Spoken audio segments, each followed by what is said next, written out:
Give a couple seconds. I know I was a minute or two late getting logged in, but we'll get started here shortly.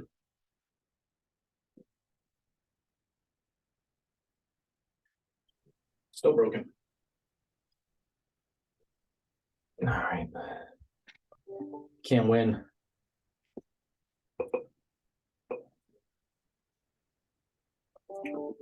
Oh, for fuck's sake.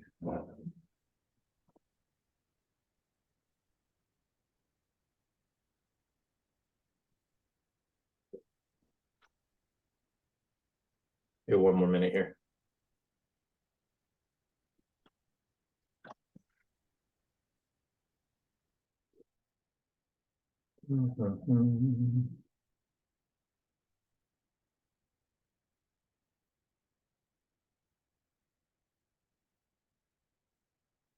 Everybody make sure your Zoom's updated so you don't get kicked.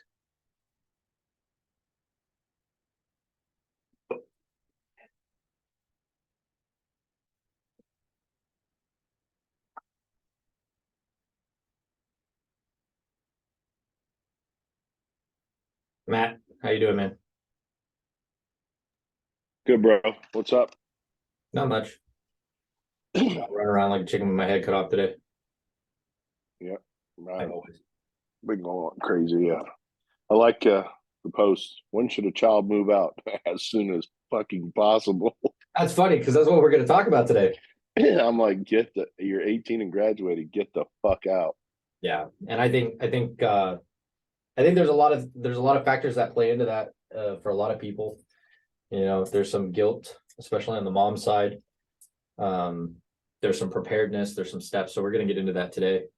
But I'm very much, I grew up very traditional, and especially with men, right? The minute you think you deserve to tell me how to run my house is the minute you need to find out what responsibility looks like and get out. Well, I'm like, listen, for me, it was a case of go to school. I want you to go to college. Go to college. I want you to go to college. Well, I didn't want to go to college because, for one, I wasn't going to the college I wanted to go to because I wanted to go to a certain one and play ball. That wasn't going to happen. And so I was like, well, I need to reevaluate everything I was doing. Had a full-time job. I'm like, I want to take a year off, fucking work. And I was working 12-hour nights, 6 nights a week. So I was never there anyway, except to sleep and then go to work. Yeah. But they wanted me to go to college so bad. It was like, go to college or move out and get your own place because you ain't staying here. And that's how I went into the military because I was like, well, fuck, Yeah, and see, I have a very different experience with that because I didn't want to stay home. You know, we had Well, I didn't. I realized I couldn't afford, my car payment, my insurance payment, and power utilities and everything. I mean, I was making okay money, but remember, I was 18 and fresh out of high school. I wasn't making a boatload. Yeah. And this is back in the 80s. For me, I had no car payment. I had nothing. Like I bought my car outright for $600 working through, high school job. Bought that for $800. That's what I drove. I had no real overhead at the time. I didn't have cell phones, so there was like a lot of kids now have cell phones and stuff like that. We didn't have internet. So like I was used to having very minimal overhead, right? But I also knew that and my parents, especially my grandmother, who we lived with at the time, was very much like everybody can stay for as long as they want, for however they want, with no conditions. Yeah. And I was like, well, I'm not fucking staying with all these people in a 2-bedroom house. I sleep under the goddamn dining table. Like, I need to get the fuck out. I need at least a bed. Yeah. So I knew my junior year that I was going into the military, because with everything that happened in my life, there was no way in hell I was going to college. Mm-hmm. Like I lost 2 years of high school moving from Nevada to California because the credits didn't transfer.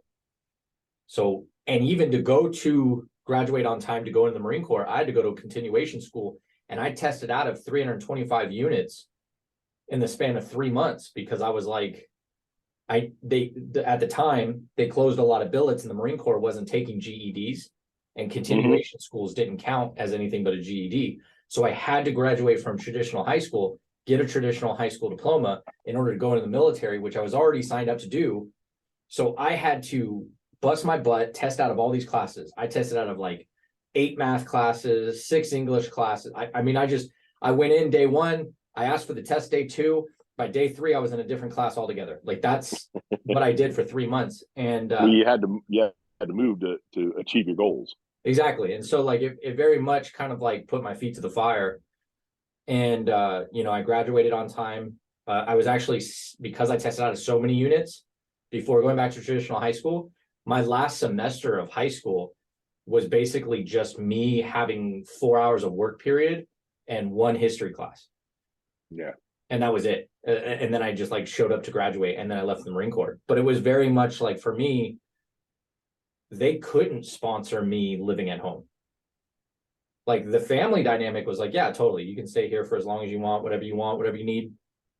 But nobody had any money. So it was 13 people, 2-bedroom house.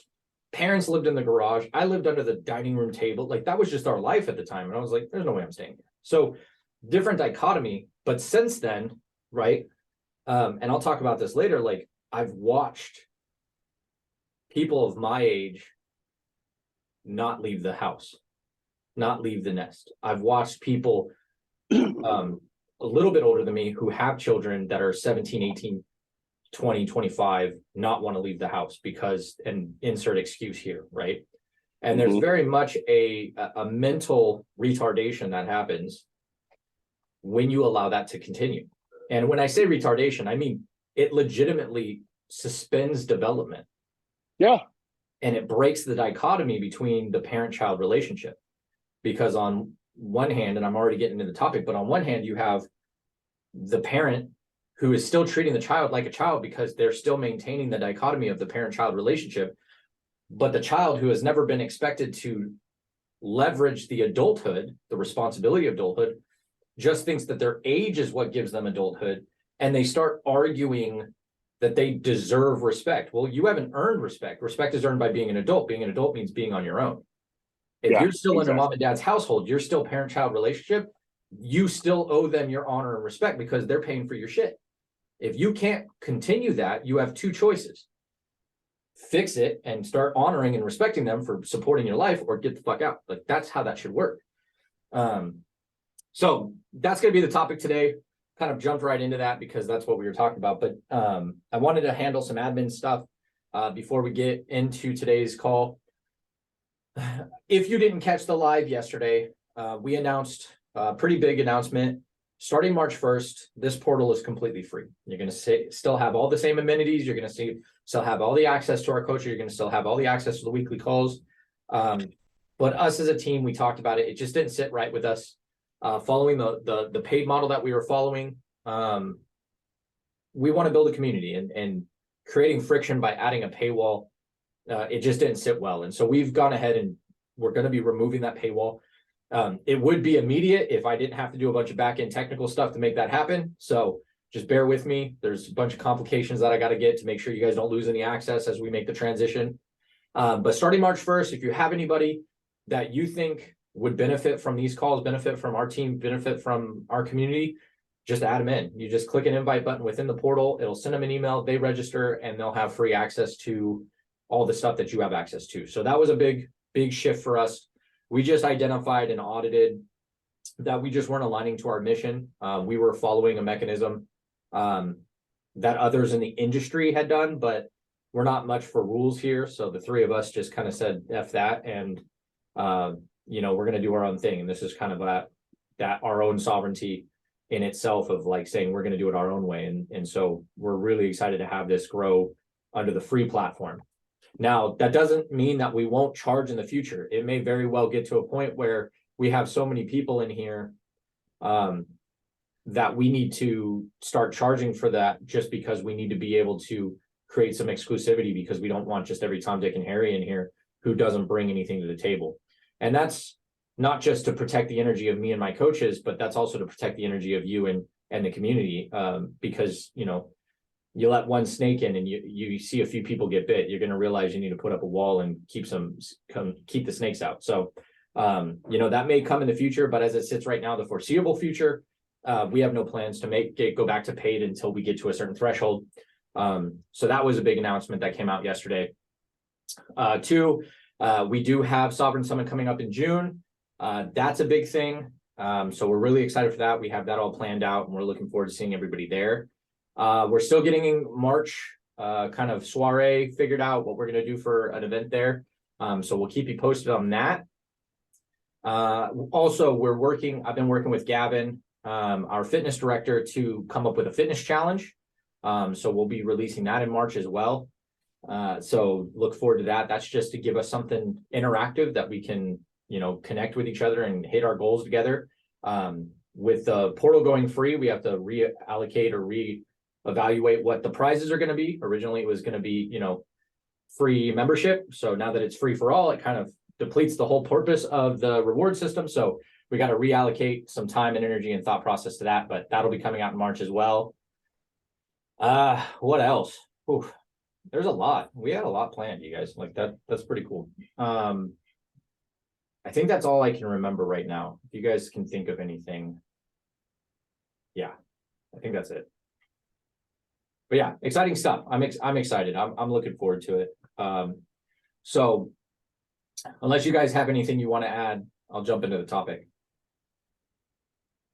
Let's go. Got it. All right. So today's family. Again, we talk about relationships on family calls. It doesn't matter if it's blood relationships. It doesn't matter if it's platonic, romantic, business. This is where we deepen relationships with each other. And the topic that, got brought up and we talked about it already on the call a little bit, that keeps coming up is, when do you kick them out of the nest? When do you kick the children out of the nest? Now, I'm not a father.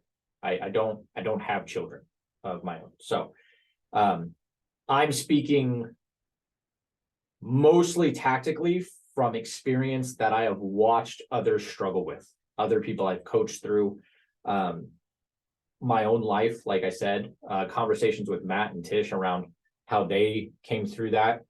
And there are some consistent themes in there that we are pretty confident hold true across the board. And I am pretty confident I can speak to, because I've watched both ends and their outcomes and everything in between on a parent's heart, on a parent's spirit, on a parent's mind, across the board, with friends, with family.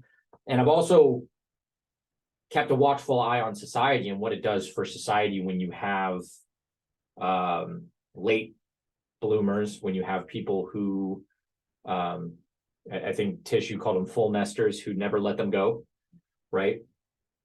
And there's a good way to do it and there's a bad way to do it, both full nesting and kicking them out, as is everything. And all of this is going to be pretty tactical. All of this is going to be pretty high level overview based on experiences across the board, but you also have to find what works best for you. But I can tell you the struggles and the hurdles you will have, and that's what we're going to cover today. So let me just consult my notes here. So one of the things that I see, and I talk about this a lot, and it frustrates the shit out of me. In the postmodern progressive mindset, parents are no longer parents. The general consensus of society today is that parents should be the children's friends, their buddies, their safe space, their confidant. That is absolute horseshit garbage, in my opinion. I have never seen that work out in any way, shape, or form in a positive manner for the children or the parent. Because what you're effectively doing is you're creating an equal playing field for somebody that you're in charge of safety. And you're placing yourself as a parent in a disadvantage to maintaining an escalation point as their curiosity and their boundaries need to be pushed, because that's how we learn. That's how humans learn. As kids grow, as kids learn, they're going to push your boundaries. They're going to try and toe the line. And that's good. You want them to do that. Because if they're not doing that, then, well, they end up being sheep, and they won't never be sovereign, and they will continue to just follow whatever person, thing, or ideology that gets told to them. And so that's a very difficult thing to navigate. If you want your children to be self-serving, if you want your children to be courageous, if you want your children to have ethics and value and principle, you have to mitigate your desire to be liked. You have to mitigate your desire to be validated as a parent by your children. You can be validated by an outcome. You can be validated by your friends, by your family, if that's what you so choose. But your validation should not hinge on your child's desire to like or love you, to agree with you, understand you. You shouldn't need that. And the reason for that is because they're children. They're not going to understand the whys. You know, there's a classic example of the hot stove. You can tell a kid 10 times in a row not to touch the hot damn stove, and they'll still touch the hot stove. But once they get burned and they'll touch that stove again, light sockets. Don't put that metal thing in that light socket. You can tell them 100,000 times, and you're going to get pissed off and frustrated. They're not going to listen to you. At one point, you need to just let them put that thing in the light socket, because the real reality is they ain't going to die, but they'll learn. And so your job as a parent is not to be their friends. Your job as a parent is not to be liked all the time. Your job as a parent is not to be a buddy. That's possible when they're adults. You do it right. My dad's one of my best friends. I tell him everything. I didn't talk to my dad until I was 20, because my dad held a very high role in my life, and that was by design. And I'm very grateful to him for it. He understood that the dichotomy between a parent and a child is that of honoring and respect. My father is my superhero. And I am really saddened to say that most parents these days relinquish their role as a superhero in favor of being just a friend, in favor of being likable. Well, then you've completely given up your plateau. You've given up the high ground. You've given up any ability to hold a boundary with your children, because what you've done is you've said, hey, you're important enough to have an opinion here. You're important enough to demand respect without earning it, and you're important enough to tell me I don't deserve respect because you don't agree. And you're going to find that's going to put you in a very difficult position to guide and honor them as adults when they become adults, because they're going to become prats. They're going to become entitled. They're going to become self-indulging. They're going to be completely unaware of their own impact on the world around them, because what you have told them is that they're special. And that besides them doing anything of their own, they deserve the respect of other people, and they don't. Your job as a parent is to usher them into the world and give them the skills to succeed in that world. I've talked about this a lot with my friends who have children. I said, the worst thing that I could fathom I could do as a parent is to not give my children the skills while I'm around, so that they have to suffer through their pain without me once I'm gone. And that's what bubble wrapping your children does. See, the world is going to humble them. It's a reality. They're going to experience struggle, strife, pain. It's just human nature as well as life. Now, while you're here, you can push it to the end of their life. You can bubble wrap them, give them a mansion to live in, always feed them, take care of all their bills, tell them they're special. You can do that. But one day you're going to die. That's also a reality, one that none of us can escape. And at that moment, if you've bubble wrapped your children, your death will be the first pain that they've ever experienced.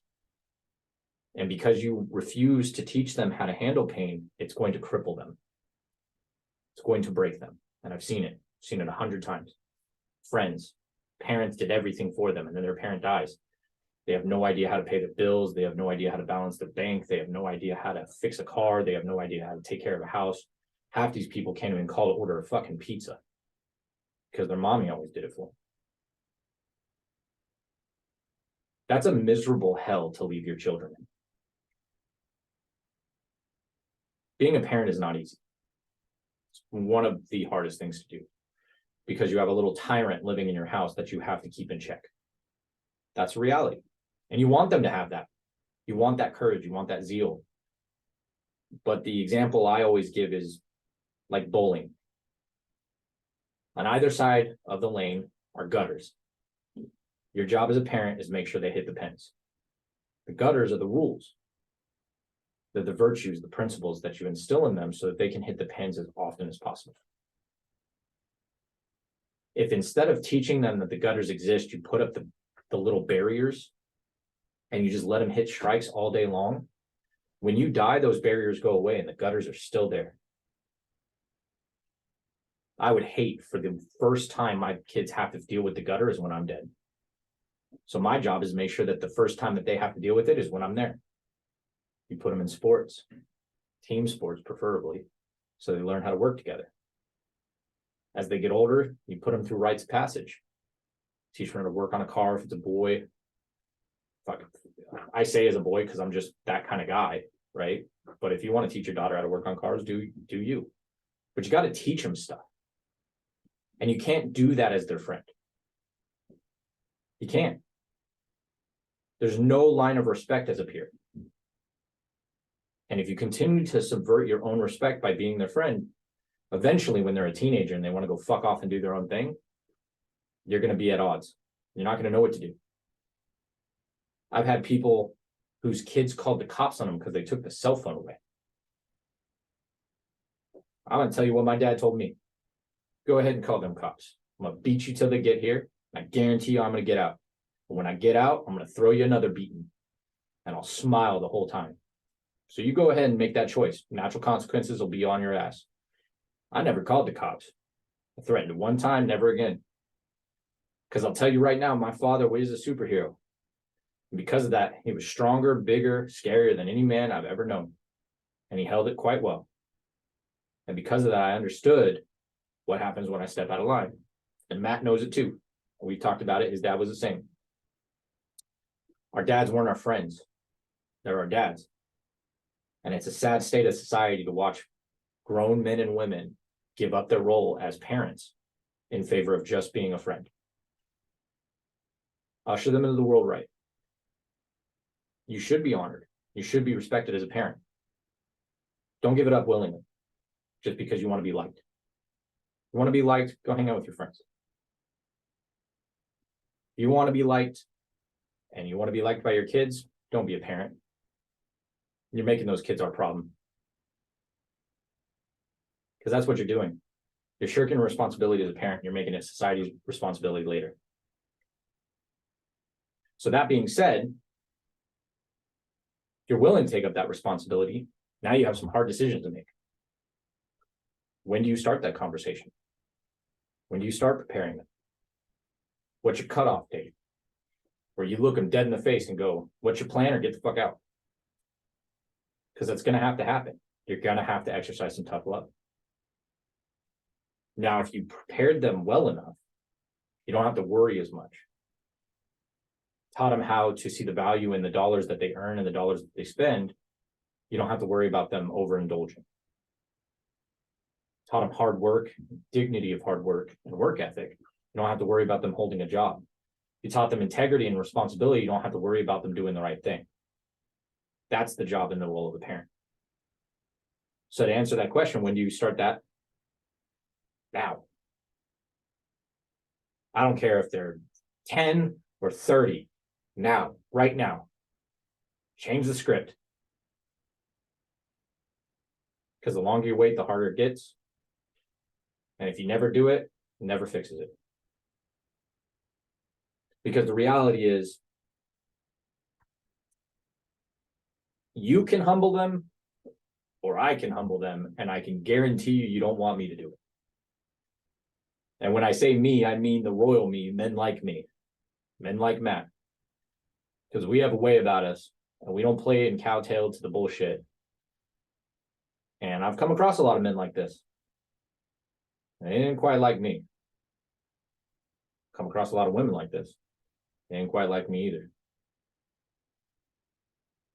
Society is built on parents. And given the socioeconomic climate that we are in and the political climate we are in, don't let anybody tell you otherwise. Don't let anybody tell you it's okay to outsource your worldview to somebody else. Don't let anybody tell you that your kids belong to somebody else's ideology. Don't let anybody else tell you that your kids deserve something that you don't believe in. Hold your ground. Plant your flag and tell them to go fuck themselves. Because your job is to protect your children based on what you think is best. That's your job. And that starts when they're young, with you and your partner, or if you're single, deciding how you want them to be when they get out. You know, I heard a quote recently that I absolutely love. Most people think that children can't be hated. But that's not true. Raise your children as if somebody you want to hang out with, somebody you like. Because I see a lot of people raising children that they can't fucking stand. Because they wanted to be their friends and then realized, oh shit, now this is a person I don't want to be around because they lack honor, they lack integrity, they take no responsibility. See a lot of narcissists come out of this. Raise them like people you want to hang out with. Greatest compliment my father ever gave me was, yeah, I love you as my son, but I like you more as a man. That is one of the best compliments a parent could give a child. Because by nature of the beast, you're chemically designed to love your children. You're not necessarily chemically designed to like them. But if you do your job right, you can find a friend at the end. There's another quote that I love, that if you raise your children right, you can spoil your grandchildren. But if you spoil your children, you'll be raising your grandchildren. And I'm watching that happen in my family. Close relative was spoiled. Never had to get out on their own. Now they have a child. My parents have been robbed of their right to be grandparents, or aunts and uncles have lost the right to be aunts and uncles because they're too busy being parents now. That's a somber reality of what happens when you shirk your responsibility as a parent and you relegate yourself away from superhero down to friend. You rob yourself of the future. So start as soon as possible and become very intentional about the skill sets you want them to have, about the principles you want them to embody. You want them to be honest? Don't fucking lie. Nothing drives me nuts more than parents that lie to their kids all the time and then tell them they need to be honest. And they don't think any harm of it, right? Lie about the sweets in the house. They lie about where they're going. They lie about why they do what they do. Kid picks up on it. They're smart. Just be honest. Have the balls to be honest. You don't get sweets because your little body can't handle sugar. I get sweets because I go to the gym every day. That's why. I'll share with you, but only as much as I think your body makes sense to have. But that also puts some responsibility on you, that you own the truth of that. You're eating sweets and telling them, hey, don't eat sweets, it'll ruin your body, because you don't want to share your sweets because you're a child by nature anyway. And the kid's going to pick up on that. Speak truth and let your actions back up your words. That's how you teach them. Lead by example. So the sooner you start, the easier it'll be when they're teenagers. The easier it'll be when they're out in the world. Because the reality is, if you start late, you're starting with competition. Especially with the postmodern progressive world that we live in now, everybody feels entitled to your kids. Everybody feels entitled to tell them what they should believe, what they should think, what gender they should be, what religion they should have or no religion. Everybody out there wants to tell them what's okay and what's not okay. And I can tell you right now, out of experience just with other people and myself in my 20s, it's despotism. That's where it leads. Lack of weight, lack of depth leads to a place where they question everything and they feel unfulfilled. They feel like they have no purpose. You as a parent is entitled to give them a worldview that they can feel they at least have a foundation to jump off of. Now, for me, I will give a foundation to my children until they're 18. As soon as they're 18 and they're on their own, I don't give a fuck what you do. Don't be an asshole. You're disrespectful, you dishonor your mother, you dishonor me, I'll cut you out. Because you become a person I don't like. And I have no responsibility to you any longer. I held up my end of the bargain. It's time for you to hold up yours. Now, I don't agree with everything my mother and father did. My mother and father, they dealt with indulgence, drugs, and alcohol. And I was raised around them. But the one thing my parents did is they never relinquished superhero status. Never once. Even with their vices. They were the parents, I was the child. Now, as a grown man, what I realize is their vices makes them bigger superheroes to me. Because the reality is they did right by me while doing wrong by themselves. They were hurting themselves, but they never let it affect me. You know how important that is? You know how insane that is? How much self-restraint, how much intentionality it must have taken for alcoholics and drug addicts to make sure that I understood the virtue and the principle of the world while they tore themselves apart. Like, that's fucking insane to me. Couldn't even fathom. My parents are still superheroes because they set the foundation right. Now, conversely, my sister, she didn't get that same treatment. And she's lost. And she's hurting. And we don't speak because she doesn't want the truth from me. She sees my parents as villains, but she still hasn't left the house. She still uses them as free daycare. So when I say you teach them principles, even with that, you may not win.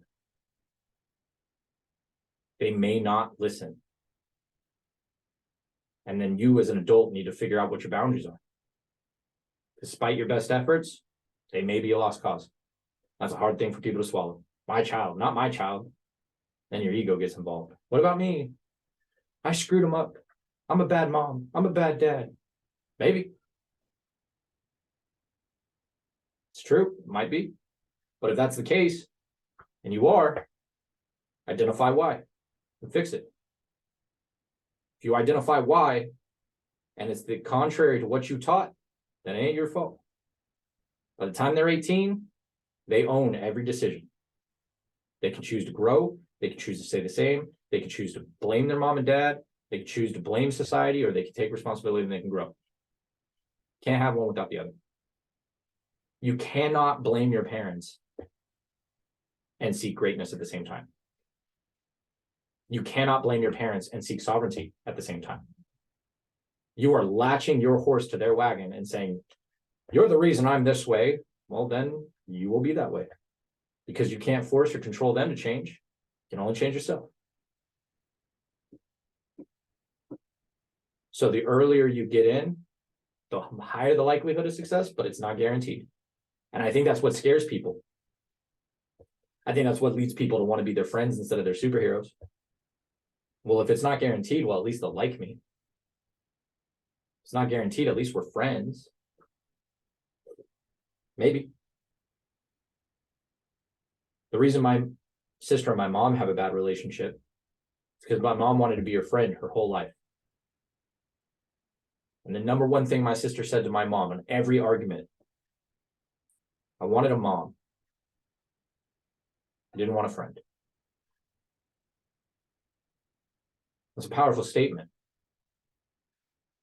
Now, she has every right to change that and have every ability to change that. She chooses not to. That's her choice. But never relinquish your power as a parent.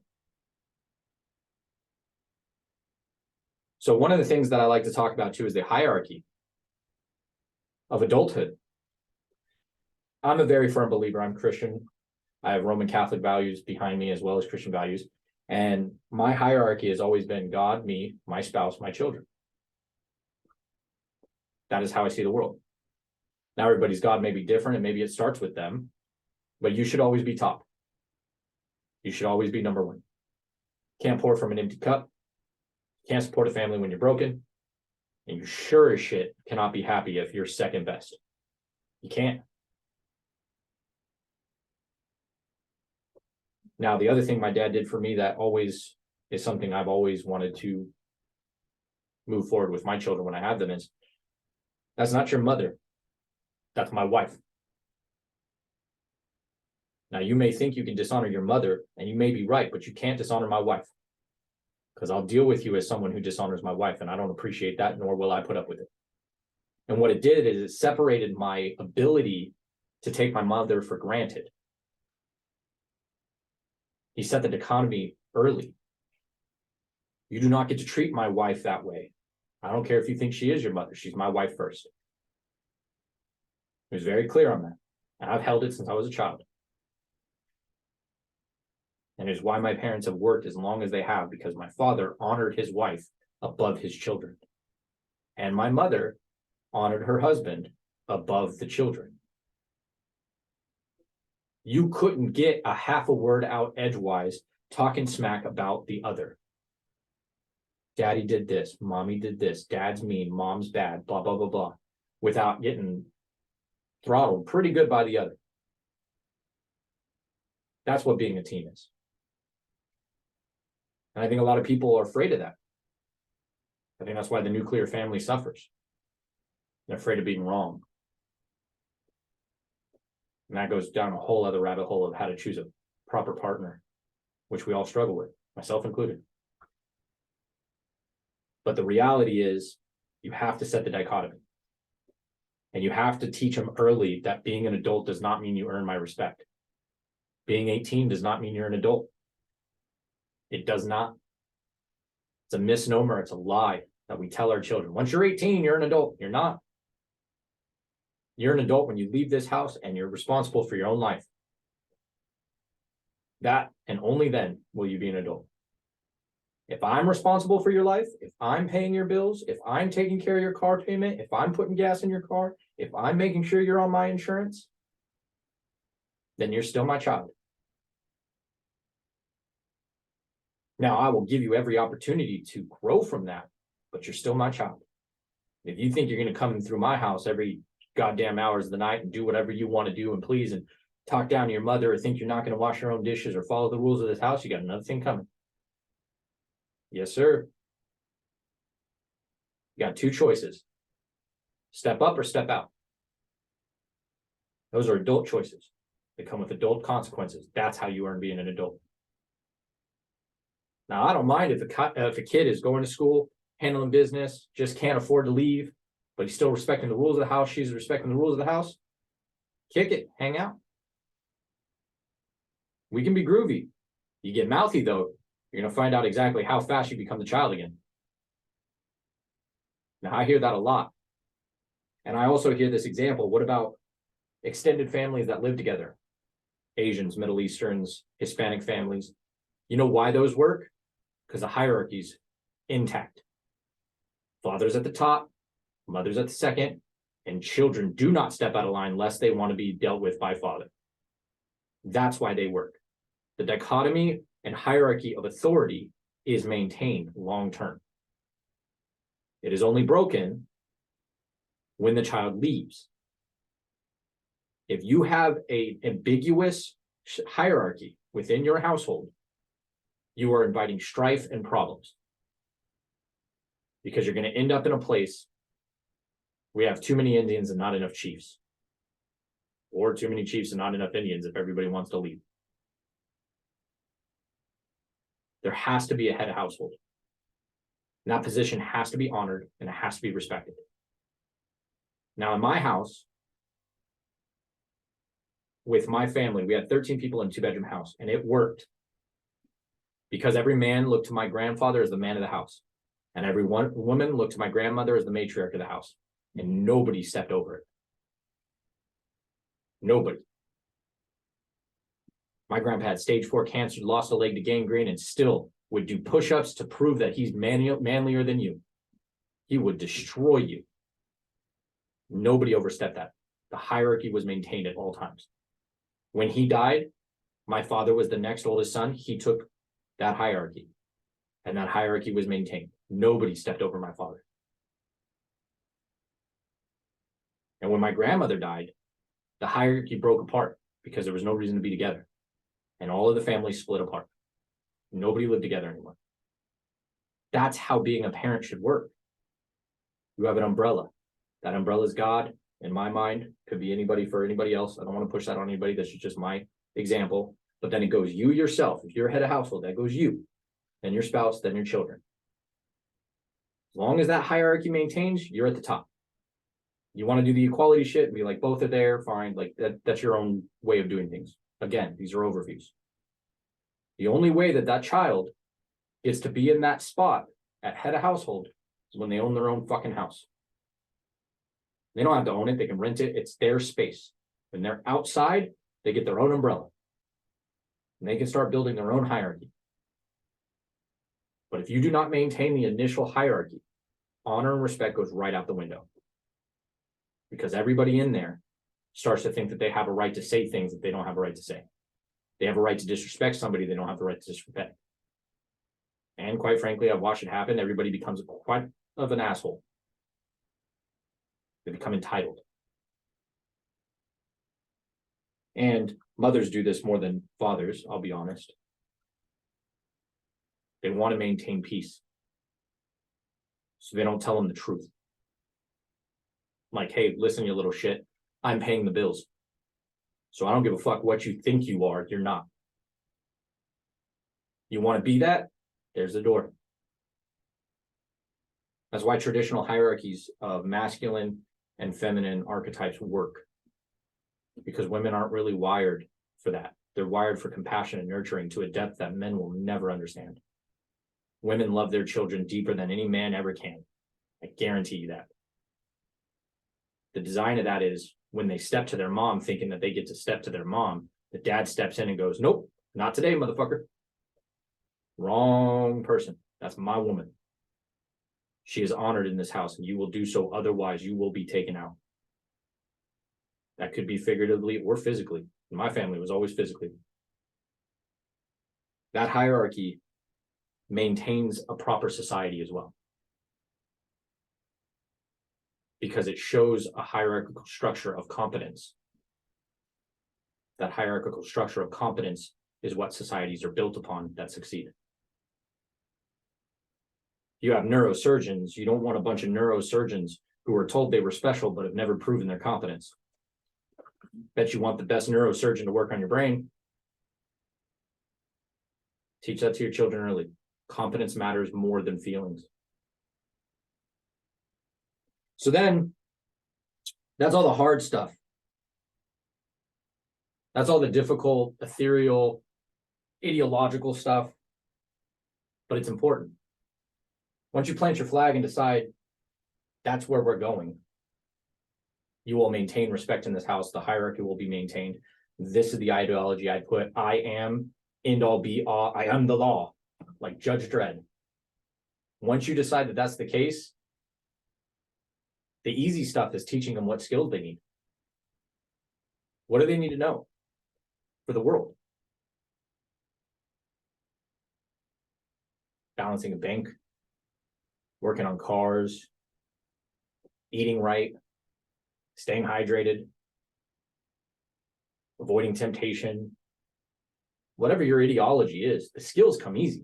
You train it, you teach a trained monkey how to do most skills. But the foundation has to be solid. I will tell you 5 things that I would say every parent should teach their child before they leave the house.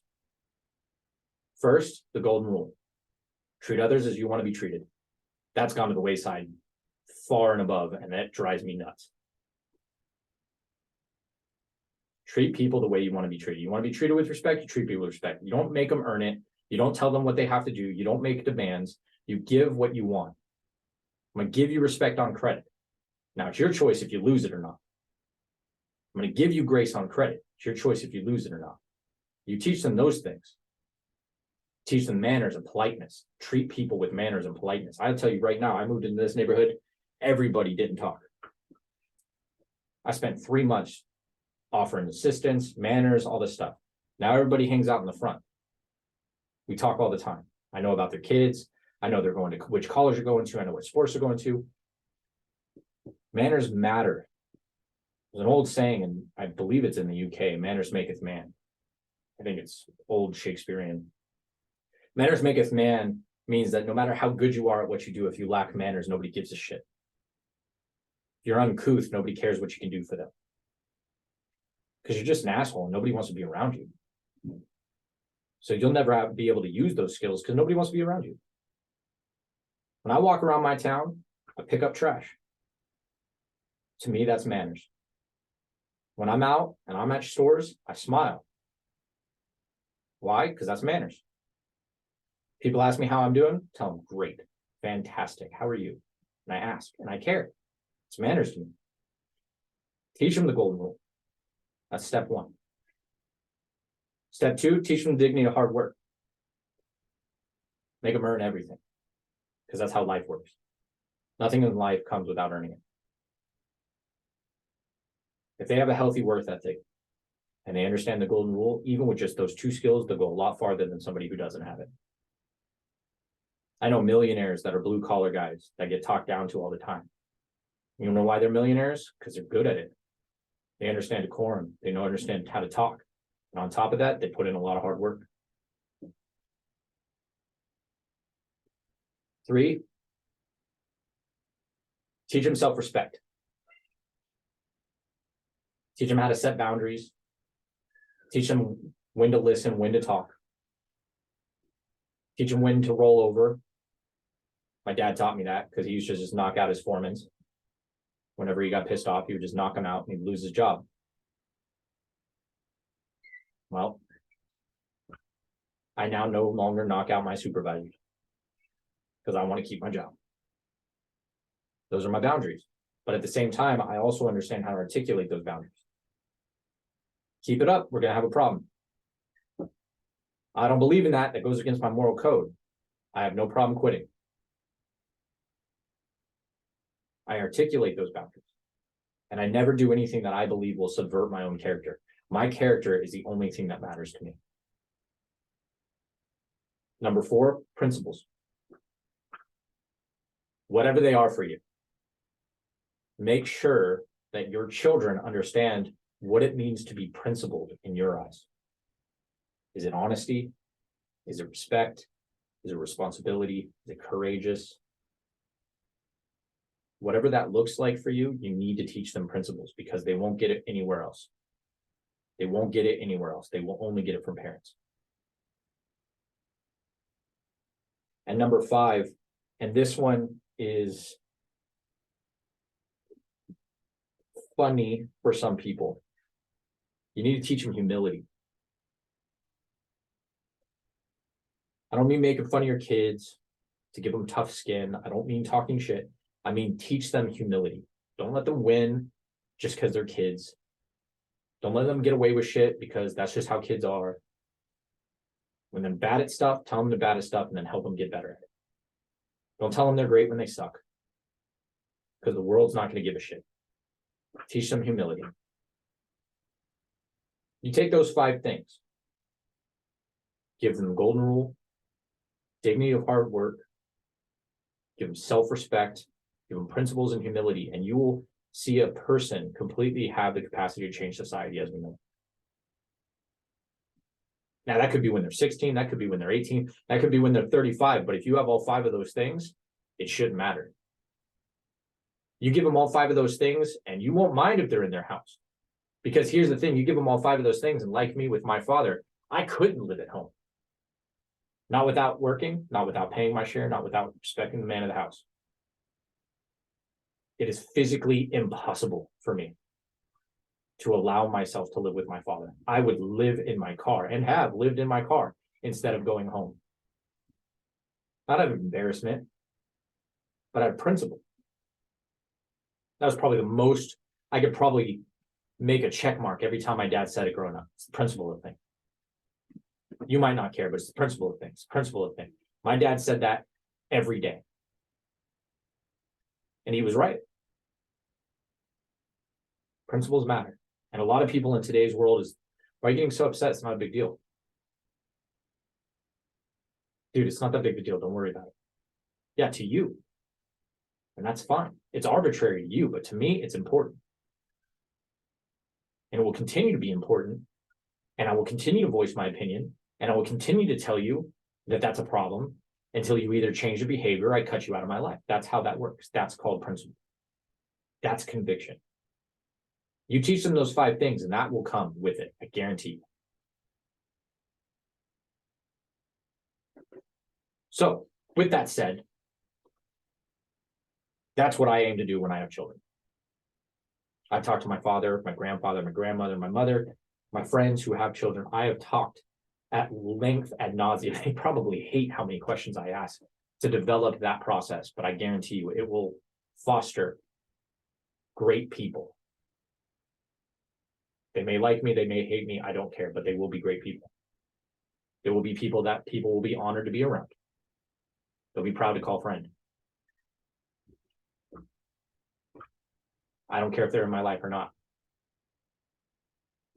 So, any questions? I know I got kind of deep in that one. That one's one of my passions because it's something I work on constantly. I know it's a big challenge, not a question, just comments of, my generation is the sandwich generation. So we have elders living with us and we have our children probably still living with us. So it makes it hard,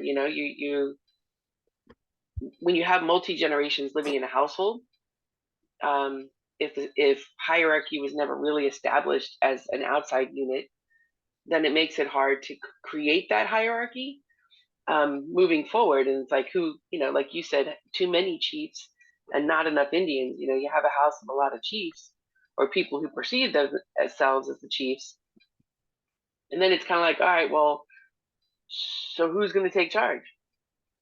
So it is an extra challenge, I think, of not just getting our kids ready and getting them out at 18 or, my ex with his boys, he was like 18 and you're out. Like, I don't give a fuck. Day 1801, you are out. Figure it out. Do something. And I know there were challenges built on that. I saw that firsthand. And there's to Matt's point, they left and went to military. Some were successful at it and some weren't. But with my daughter, it was like, well, from the man's point of view, he was like, well, she can stay till whenever because she's the girl, so she can be protected and taken care of till forever. So sometimes those things get established when you don't know that they're being established until later in life, and then you're like, oh, well, that probably wasn't the best way to do it, but then you're already stuck in the mud. So But you can always turn the page. You can, and for sure. But the issue is the utility of it home. It is, but you have to it's that piece with moms. Like, unfortunately, in today's world, there are a lot of single moms. There are a lot of single moms with absent dads, or a lot of single moms with dads that are trying to step in and be a valiant stepdad, but the parameters that were set depending on the age of the kids are already kind of set in place. So it just becomes that it's its own challenges of how do we make it better? How do we make it like it was when our grandparents led the house and we just did because they said so? You nodded at people and held doors for people because you said so.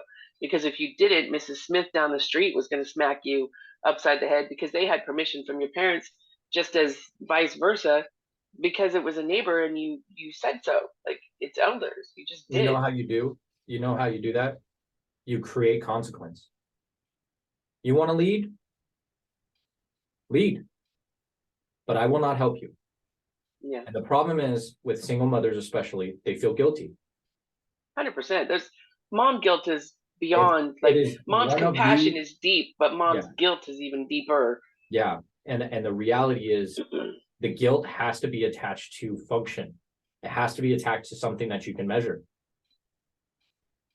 If you cannot measure it, you will constantly be its victim. Well, most moms are. Right, because they don't want to measure it. And if you give them measurements, they'll go, no, you don't understand. Yes, I do. You don't want the measurement because you feel like you have to own the guilt, and you don't. Especially if they're over 18. I say this to all of my single mom friends. If they are over 18, all your guilt is gone. At that point, they had every opportunity to make a different choice. They want to play adult, because that's normally what happens. They hit 18, they're like, I'm an adult now, and you should feel bad because you left me being a shitty adult, and you were a bad mom, and blah, blah, blah, blah. No. You want to be a man? You want to be a woman? You want to be a grown-up? Cool. The boat has sailed. I am no longer your mother. I will always be your mom, but I'm no longer your mother. You have to provide for you and prove to you that you're fine. I don't mind stepping aside and letting you be leader of the house. You better measure it. You better pay those bills. You better bring in food. You better bring in money. Because at the end of the day, if you're not doing that, then you're not an adult. That's how you Yeah. reestablish the hierarchy. You make it empirical. Empirical means that there's no question. There's no doubts. There's no feelings. There's no guilt. There is cause and effect. Now, if you don't want to do that, that's your choice, right? Like, enjoy guilt. That's the reality of it. Enjoy guilt. And that's why men do better when they're disconnected, right? That's why we don't have that compassion, because we can do that and just be like, it's so easy, right? I'm not trying to be dismissive, but it is matter of fact. If you have a son or daughter in your house that you cannot hold to a degree of respect and honor and hierarchy, put it back on them. You've said it already. I'm a shitty mom. I don't know what I'm doing. I'm the dum-dum that didn't do right by you. Well, if I'm the dum-dum, why the fuck are you still here? Because if I was the dum-dum, you couldn't be here. So if you're so smart, if you're so capable, if you're so good, there's the world. It's your oyster. Yeah. You're smart as shit. It's your turn now. Prove me wrong. Prove me the dum-dum, as you call me. Prove me the bad parent. Cool. That's your opportunity. They won't. They can't. Right. Because Or you get to that place. Like I've had, I've had children that have gone out, stepped out of the house, did their own, and then came back. But the mom guilt piece is that piece of like, okay, cool. I'm a strong person. I could be like, okay, you're out. And then I'm checking, GPS trackers and whatever, and like, where are they? Are they safe? Did they, Okay, that's good. That's the mom guilt piece of like, which I think a lot of moms will agree with, which is the hard piece of like, okay, well, I'm not going to kick them out, because then if they're not safe, then I'm going to feel mom guilt again. But is that guilt or just compassion? Maybe we just need to recalibrate and redefine what guilt is. Because as a man, I don't call that guilt. I call it care. Well, but if you're letting them well, fail. then maybe it's definitions. Maybe this is the, different mindsets of men and women. Because yes, of course we're caring, right? But if we cared enough, we wouldn't have put them out in the first place. No. See, that's that calibration, right? Yeah. What do you care about? You care that after you're gone, they will live. That's what you care about. Your fear, I know you don't care, Matt, but most guys don't. I'm talking women here. Calm down. Right. I'm talking women. So the reality is it's a fear. It's not guilt, it's fear. What if I kick them out and the worst case happens? How bad am I going to feel? So I'm going to subvert that whole system, wrap them in bubble wrap so that I don't ever have to worry about it. And then what happens? They become indignant, entitled, assholes. And it happens anyway because you die and they have no skills. Worst case scenario. Always plan for worst case scenario. It robs you of confidence, and fear will cause you to do things that you know are wrong. So it's not guilt. It's not guilt. It's fear. Women fear that if I kick them out, see, guys don't have this fear, right? Like Rocky, if he dies, he dies. Like, we don't have that fear. If they can't make it on their own, they weren't good to begin with. If they didn't listen to the skills that their mother and I put forth to be able to make it, because I made it. If you're not capable of intelligently and critically bringing that information to play and then running with it, and you die, I don't feel shit for you. You're an idiot. Women's compassion, yes, 100%. I understand that. I will never fully understand, right? Because I'm a dude. But I can empathize and understand where it comes from. But the bottom line is this. You're willing to put yourself in a hangman's noose from that fear because you were just slowly suffocating yourself by keeping the kids around that disrespect and treat you like crap and make you feel like a bad mom and keep you stuck manipulating that guilt. And I'm speaking across the board. This is what I see happens. Kids feel entitled. They tell their mom that they're shitty moms. Moms feel guilty. So they keep the kids around telling them they're shitty moms, doing everything they can to validate that they're not a shitty mom, which then reinforces the behavior of calling you a shitty mom because now they don't have to do anything. Yeah. Now they just Well, and hang like I out said, and let that- you take the brunt of all the problems and then pat themselves on the back for all their wins that you made. yeah. Well, and like I said, the sandwich generation of our, my generation of people, it's all of those, and then you throw in the elders that are still in the house, and so you're like, okay, well, who's the head chief? Even better. So You go, listen, I'm head chief. I'm paying it. I'm taking care of you. I will give you respect where you earn that respect. right. Well, but Matt, to that example, I mean, let's say you had elders living in the house with you, right? Who would be head chief? Let's Me, say it was your father, right? Your father and your Me. mother. You me, would be head chief over your father. goddamn right. See, here's the thing. Here's It's under the my thing. roof. And here's the thing. Men would understand this. My father would never be under my roof unless he gave up that role.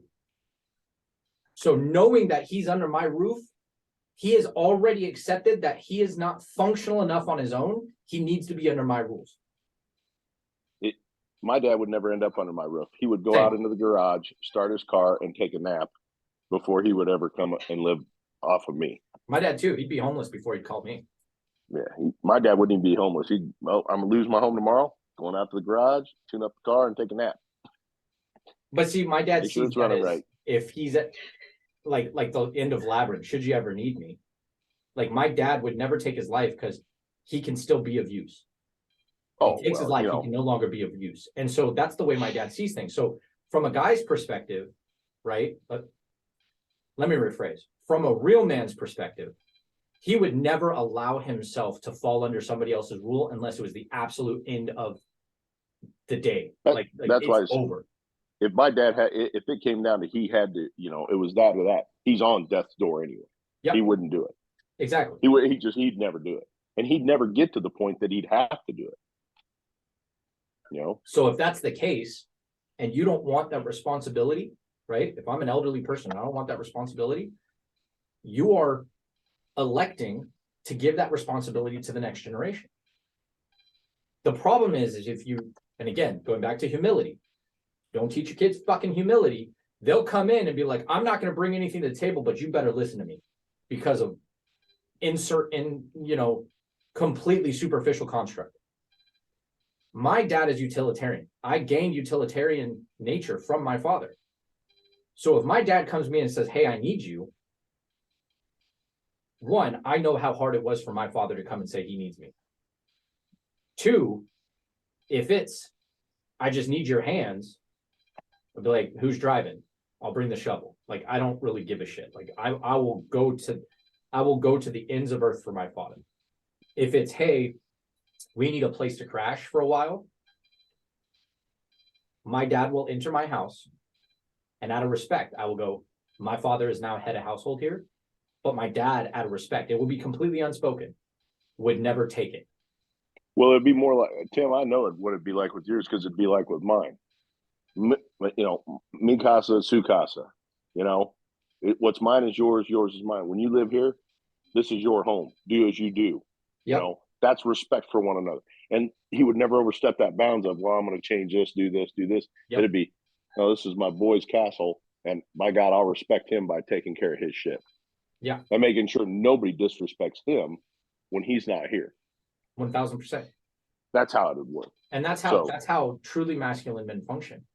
Yeah. Utility is above and beyond, and our character matters more to us than anything. And so if I'm having to kowtow to you, which is how we would see it for whatever reason, right? Despite society going, oh, well, extenuating circumstance and it's okay and it's all fine. It's not for a proud masculine man. It's not okay. We have our pride, and a lot of women, especially because they don't understand pride, are like, oh, that's childish. It's like, no, it's not. It's everything we are. And I know that about my father. So if my father is in my house, like Matt said, mi casa, su casa, like whatever's in the fridge is yours. You want to take the car out, just let me know, just so I know I don't have it. Like, I don't give a shit what you want to use, you'll use it. And the reason that I can give you that luxury in my house is because I know you as a man, I respect you as a man, and I know you would never do anything to compromise that character. to make me go, oh shit, well, my dad's just using and abuse. He would never do that. Yeah. And so in the situation that you're talking about, sandwiching, right? Elderly here, kids here, me in the middle. The boundary is, hi kids, I have to take care of grandpa. You need to be self-sufficient. If you can't, too fucking bad. I'm not here for you. My responsibility to you ended from 0 to 18. Now it's your job to pick up where we left off and get running. I got to handle the end of life over here, which the humility side and the perspective side is a big thing. The fact that if a child is entitled enough to not realize how difficult it is for a child to take care of a parent at the end of their life, the emotional turmoil, the stress that puts on a person, knowing that this person who has cared for me and been there for me and is not going to be here much longer, for them to come in and say, listen, I'm your child. I take precedence. I'm special. Go fuck yourself. You just lost all respect for me. Nothing from me. Because you Get just out. placed yourself above my father, my mother. Not here. If it weren't for I these ta- people, you wouldn't be here. Yep. I talk about this all the time. Like if it's not whether or not you say what you say, it's why you feel that you're entitled to say it. Why do you think you're allowed to take precedence over the one person that made sure you exist? What makes you think that you have the right to disrespect me when you know nothing of my story and what it took to feed you, clothe you, support you, put you on this earth and keep you there? What makes you think that you're an adult when you're still sucking on my tit and fucking running off my bank account? Sorry, chump, not happening. You Nope. want those entitlements? You go earn them. You go find your place in the world, because it ain't here no more. Because you want to be a disrespectful cunt like that? Nope. Yeah, Not under here. my roof, there's me and then there's God. You piss me off, I'm going to send you to meet the ladder. That was how I was raised. That was how I was Well, raised. We were yeah. very Spartan-esque. Everything was fight. When I was Sure. 16, my dad said, all right, you think you're tough? We went out and duked it out, and we both had back problems from it. My dad was 100 pounds my superior at the time. But he taught me grit, and I wouldn't quit. It took my mom to come out and be like, all right, come on in, I'll make you guys a sandwich. That's what ended it. And I looked at my dad, and I said, sorry, Pop, I fucked up. My dad looked at me, he's like, you earned my respect today. I fucked up too.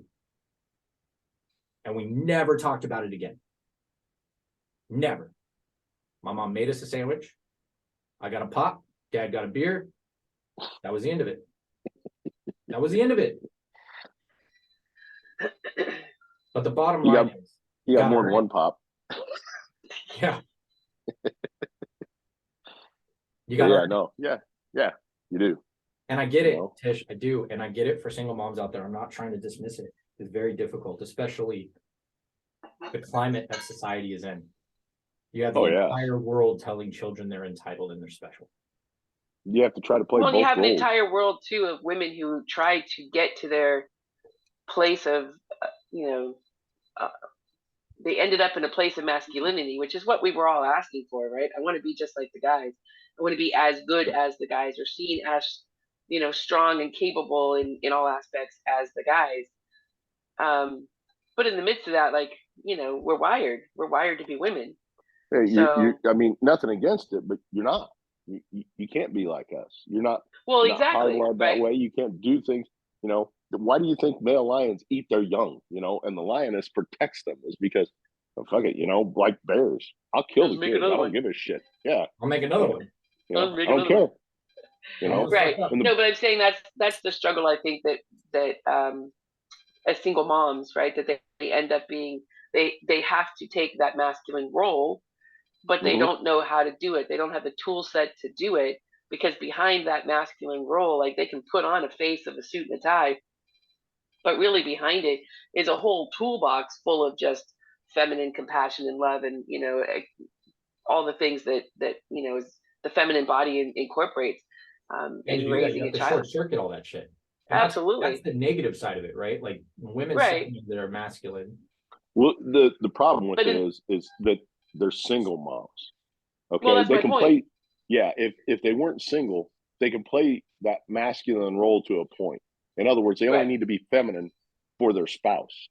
You know, Yeah. and you can be the tough one on the kids and everything. Fuck the kids. You know, it's like he's busting his Right. ass and working all the time. It's not going to be the whole wait till your father gets home. It's no, you're going to deal with me. And when your father Yeah. gets home, you're going to get beat again because you sassed me, his wife. You Right. know, For so a different yeah, reason, the because his single, wife versus what you did. yeah, Yeah. the singleness is what makes it so fucking hard. Is because you don't have that rock, that pillar to lean against. You know, you're Absolutely. alone. You're But standing there alone, trying to figure. Like I said, I'm not trying to beat or bash on women, but you know, because I've dealt with widows and widowers and everything else. I'm like, we're men and women are just wired completely differently. And when it comes to children, women are so empathetic, so forgiving, so feeling that my God, I can't have my child hate me. I can't have my child be angry with me. They can't be disappointed. You know, and with for a father's like, fuck them. You know, I'll throw them out on their ass. Call the cops on me. I'll be out before you fucking heal. You know, Yep. it's And that simple. It's that's why I blame men, you know, right? Because the reality is, if men were handling their business Yeah. and doing what they're supposed to do, honoring their women, it wouldn't be so bad. Women wouldn't have to step into their masculine, which then creates a cyclical problem, because once women go through that pain and that hurt, then they step into the masculine.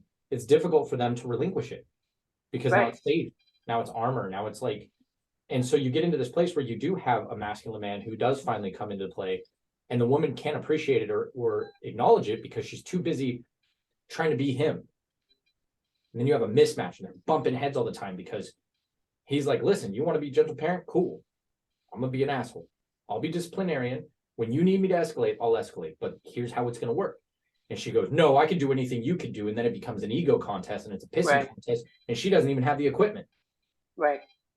And then it creates this cycle where women are like, well, men are assholes and this and that. And it's like men then call women bitches or difficult or all this stuff. It's like, no, hold on. Take it for what it is. This is the system that got put in place. This survival mechanism she has is what has worked for her because she's had to play dual role. The problem that I have, and this is that humility part, is realizing, okay, I'm playing both roles. Now that I'm playing both roles, what am I willing to give up? Do I want one or the other? Do I want both? If I want both, then I'll stay single and it's fine. Do I want one or the other? Which one do I want? Like, I hear this shit all the time. I want to be a gentle parent. Good. Get yourself a masculine man. You can be gentle as fuck. And the minute it escalates from that, you go, wait till your dad gets home. That's how you gentle parent. Because kids will push you to an escalation point. At any age. At any age. Yeah, at any age. But the reality is, where do you choke that out? Now, as a woman, a single woman who's playing both roles, there's no escalation point that doesn't cause guilt. Because the woman's like, I want to be soft. I want to be the playful one. I want to be the happy one. I want to be the one that loves and nurtures. And they come to me and then he's a little fucking prick and I want to slap the shit out of him. But I can't just hand him to dad and be like, slap the shit out of him and show him what's what. I have to be the one that does that, which then subverts the nice side. Men and women are different for that very reason. The feminine energy is nice and fluid and great and twirly and playing finger paints and chalk and shit. And then the kid touches the dad with the chalk and he's like, the fuck is wrong with you? You got to wash your hand. It's the balance. And how do you course correct when the balance is already broken? To your point, Tish, single women who have become overly hardened from survival. First and foremost, we need to fix the dudes, because these soy boy Latinos, hair bun hipster guys that think they're men but fucking get manicures and shit like that don't have hard hands, like that's a problem. If you have no utility, you're a problem. If you have no conviction, that's a problem, because you can never be that person. And because you can never be that person, when you're with a woman, that woman will never feel safe with you. And when she never feels safe with you, she will never relinquish it. And then she'd be getting a confirmation bias. You see, this is why I have to be like this. It is men's job. And I believe this. I put all the blame on men. women can only do as much as men are willing to support them with. And I say that and women are like, nah, but it's true. And you're watching it real time in society right now.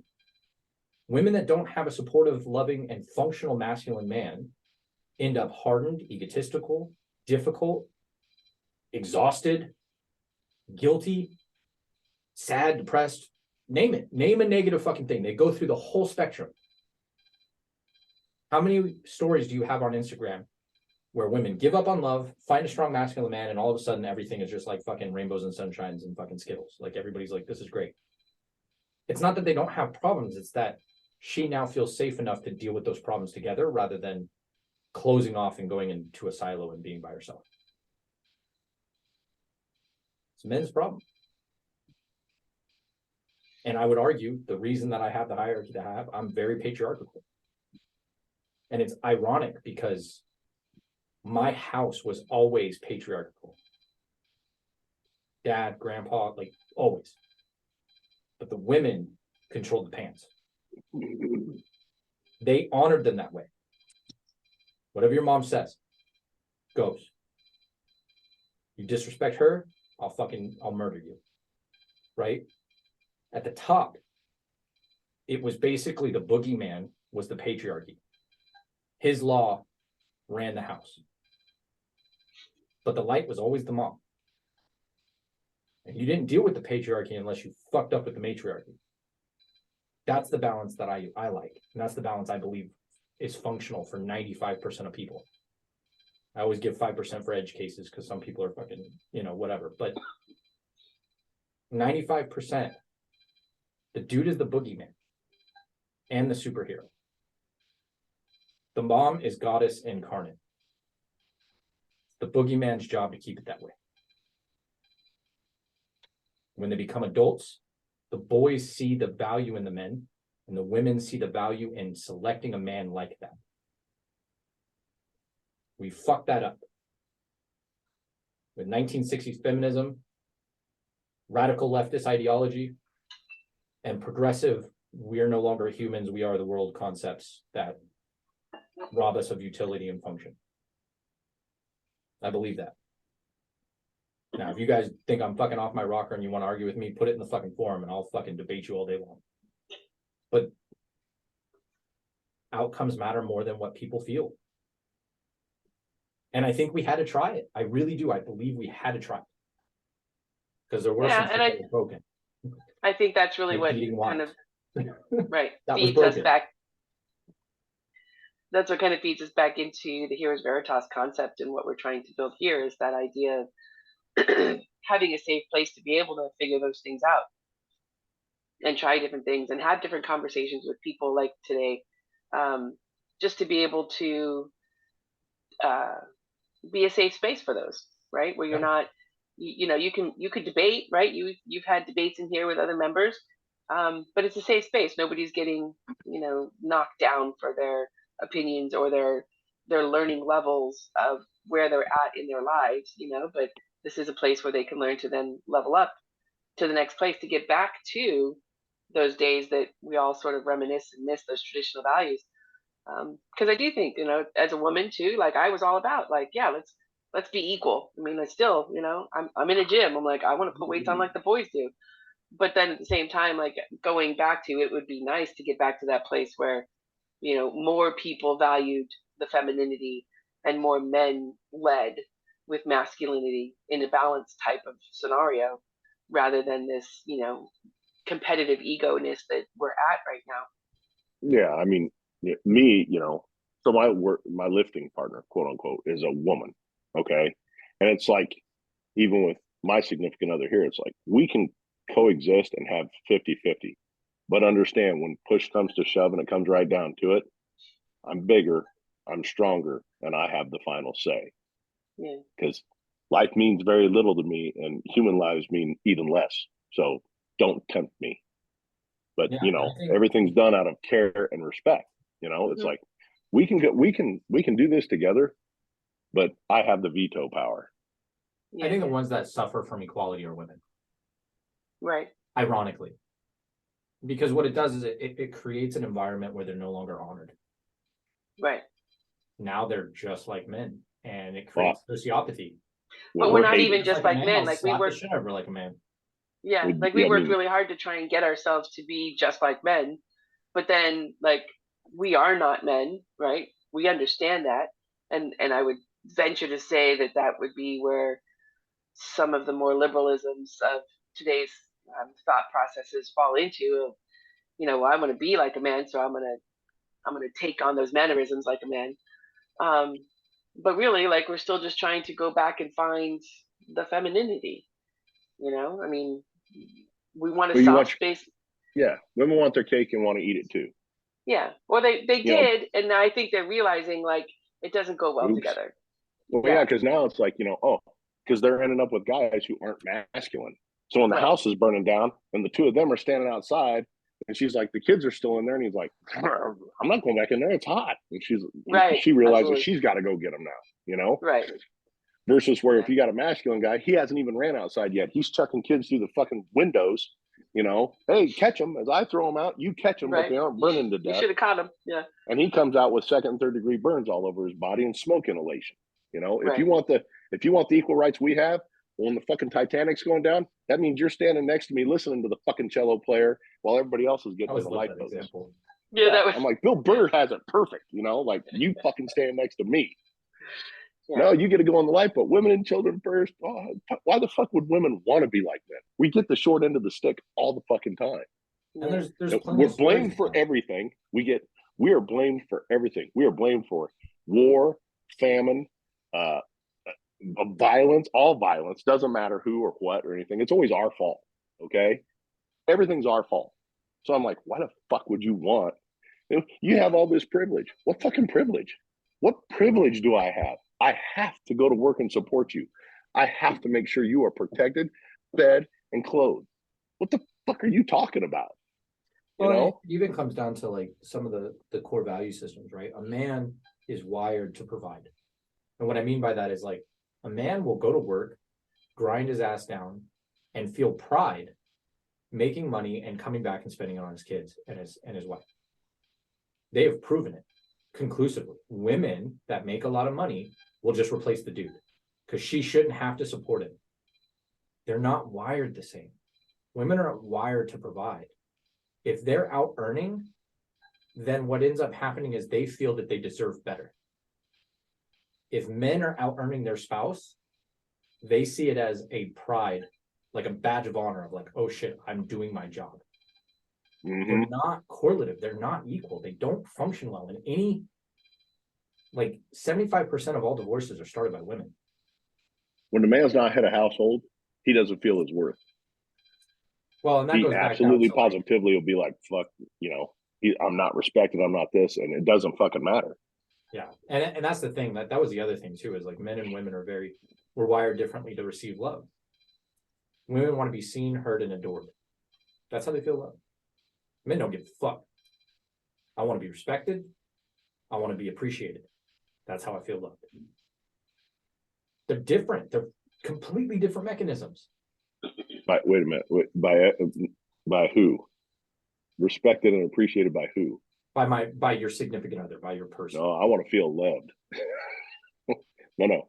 I want the physical feeling. But that's I don't want, I got a fucking headache when I've just come off a 10-hour fucking grind. but a woman that respects you. The meal better be hot and the loving better be good. But yes. But if you had But hot meals, that's but if you her had hot level of meals- But again, if you had hot meals and the loving was good and she treated you like shit, you still wouldn't stick around. What?